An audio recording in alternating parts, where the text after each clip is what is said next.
નમસ્કાર, આપ નિહાળી રહ્યા છો શિનોર સમાચાર. હું છું મેઘા અગ્રાવત ને જોઈએ આજના સમાચાર વિગતવાર.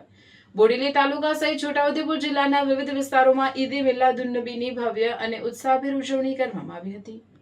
પૈગંબર હઝરત મોહમ્મદ મુસ્તફાના જન્મદિવસ નિમિત્તે મુસ્લિમ બિરાદરો ખુશીમાં ઝૂમી ઉઠ્યા હતા. ઈદે મિલાદુન્નબી નિમિત્તે મુસ્લિમ બિરાદરો દ્વારા છેલ્લા 12 દિવસથી પોતાના મકાનો, દરગાહ, મસ્જિદ અને મહોલ્લાઓને આકર્ષક લાઇટિંગ તથા વિવિધ પ્રકારના ડેકોરેશનથી શણગારવામાં આવ્યા હતા. ઉપરાંત દરરોજ કુરાન ખ્વાની તથા નાત શરીફના કાર્યક્રમોનું આયોજન કરવામાં આવ્યું હતું. આજરોજ 12 રબીઉલ અવ્વલના પવિત્ર દિવસે પૈગંબર સાહેબના જન્મદિવસની ઉજવણી અંતર્ગત વિવિધ શહેરો અને વિસ્તારોમાં ભવ્ય જુલુસ કાઢવામાં આવ્યા હતા. જુલુસ દરમિયાન મોટી સંખ્યામાં મુસ્લિમ બિરાદરો જોડાયા હતા અને સમગ્ર વિસ્તારમાં ધાર્મિક ઉત્સવનો માહોલ જોવા મળ્યો હતો. ઈદની ખુશીમાં મીઠાઈ, ચોકલેટ તેમજ અન્ય વાનગીઓ બાળકોને જુલુસમાં જોડાયેલા લોકોને વહેંચવામાં આવી હતી. વિવિધ સ્થળોએ ધાર્મિક કાર્યક્રમોનું પણ આયોજન કરવામાં આવ્યું હતું.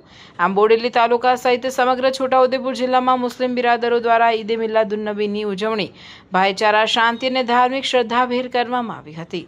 રિપોર્ટર વીરેન્દ્રસિંહ દેસાઈ, શિનોર સમાચાર ન્યૂઝ, બોડેલી, છોટાઉદેપુર. ઈદે મિલાદુન્નબી એટલે 12 રબીઉલ અવ્વલ, જેમાં ઇસ્લામિકમાં કહેવામાં આવે છે 12 રબીઉલ અવ્વલ એટલે કે અમારા હજરત મોહમ્મદ સલ્લલ્લાહુ અલૈહિ વસલ્લમ પેગમ્બર સાહેબનો જન્મદિવસ નિમિત્તે અમે જબુ ગામના તમામ મુસલમાન લોકો ઉત્સાહથી જુલુસ કાઢી રહ્યા છે અને જેનેથી જે બને એ પ્રસાદી વહેંચી રહ્યા છે. આ તહેવાર અહીંયા નહીં પણ પૂરા વર્લ્ડમાં મનાવવામાં આવે છે. મારું નામ ફિરોઝ મિર્ઝા.